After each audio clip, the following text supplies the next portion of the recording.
previous video we created our virtual room. Now we will also add our first table.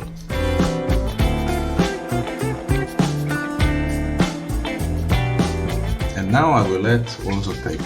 Again, mesh, I will select cube, and we have cube here, and now G and Z axis, have it on the same floor like our room is, and then I will just go into this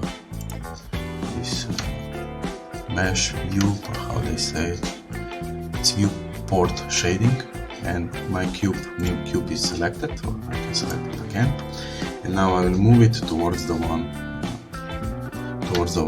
side of our room, so G, and I will move it into the x-axis, just like that.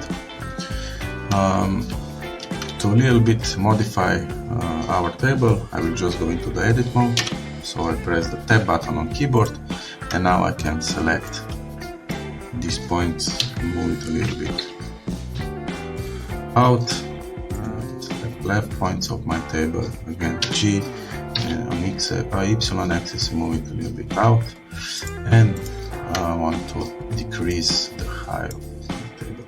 So I will select top points, G button on keyboard, and Z to change the height on Z axis.